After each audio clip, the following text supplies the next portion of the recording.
नांदेड मराठवाड्यातील रेल्वे संबंधी प्रलंबित असणारे प्रश्न मार्गी लागावेत याकरिता जनता विकास परिषद व रेल्वे संघर्ष समिती नांदेडच्या वतीने माजी खासदार डॉक्टर व्यंकटेश काब्दे यांच्या अध्यक्षतेखाली पार पडलेल्या बैठकीत खासदार प्रताप पाटील चिखलीकर म्हणाले की संसदेच्या मार्च-एप्रिलमध्ये होणाऱ्या अधिवेशन काळात मराठवाड्यातील रेल्वे प्रश्न लवकरच मार्गी लावण्याचे आश्वासन दिले। या बैठकीस प्रमुख मार्गदर्शक ओमप्रकाश वर्मा, संपादक शंतनू डोईफोडे यांच्यासह जनता विकास परिषद व रेल्वे संघर्ष समितीचे पदाधिकारी मोठ्या संख्येने उपस्थित होते।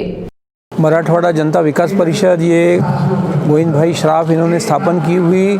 संस्था है जो कि अपने कॉन्स्टिट्यूशन के 371(2) कलम के अनुसार यहाँ पर विकास के क्षेत्र में आज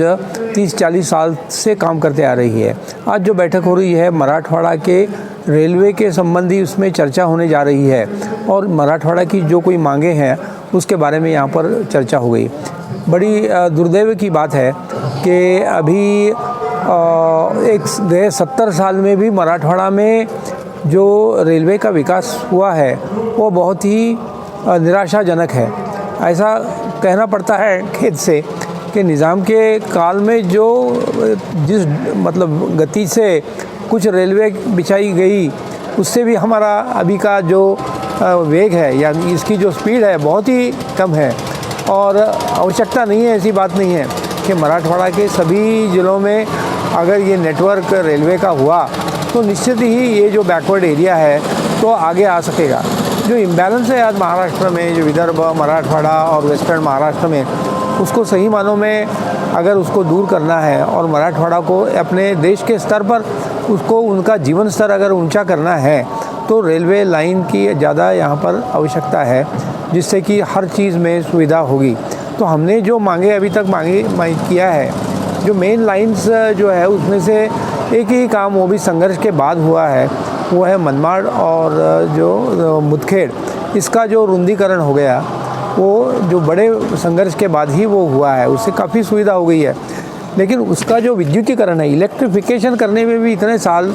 लग रहे हैं। हमारे नज़दीक में जो तेलंगाना, आंध्र प्रदेश है वहाँ पर एक साल में जैसे कि 3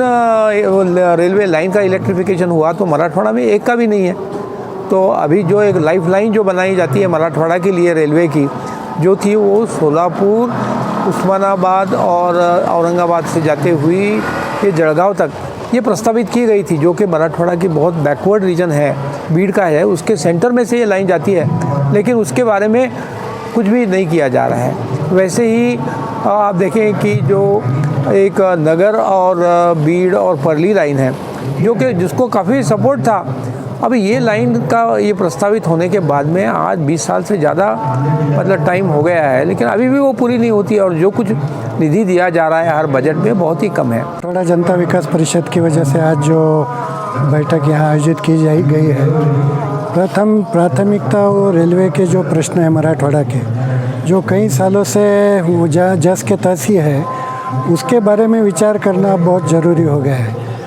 मराठवाड़ा के लिए खेद की बात यह है कि मराठवाड़ा के लोक प्रतिनिधि जो है वो रेलवे मसले के बारे में बहुत ज़्यादा आग्रही नहीं है और रेलवे का मसला ऐसा है कि स्थानिक लेवल पे उसका हल नहीं निकलता है। तो जो खासदार सांसद है उन्होंने इसका ज़्यादा पाठपुरावा करना ज़रूरी है और इस बैठक में ये मुख्यतः यही हेतु है इस बैठक का कि इस बैठक के माध्यम से हमारे जो लोक प्रतिनिधि है, सांसद हैं, उन पे एक दबाव बनाया जाए ताकि वो संसद में और रेलवे मंत्रालय के मराठवाड़ा की जो भी मांगे प्रलंबित है उसका ज़्यादा से ज़्यादा पुरजोर कोशिश करके उसका हल निकालें। अब मराठवाड़ा के हिस्से से आज की तारीख में देखा गया तो मनमाड़ परभनी का जो दोहरीकरण है वो कई सालों से लटका हुआ है, वो उसको मंजूरी की हालत में भी नहीं है। आज अगर देखा जाए तो ये मराठवाड़ा ही नहीं बल्कि पूरे महाराष्ट्र के लिए सबसे महत्वपूर्ण ये दोहरीकरण का मार्ग हो सकता है,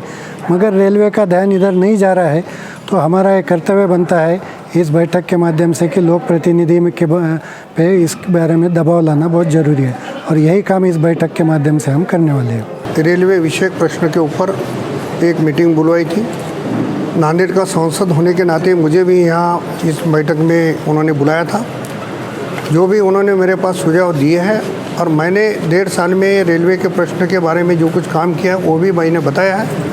और उनके जो सुझाव है तो आदरणीय पीयूष गोयल साहब के साथ एक मीटिंग लेके इनके सुझाव समझ लेके छुड़ाने का प्रयत्न करने वाला हूँ।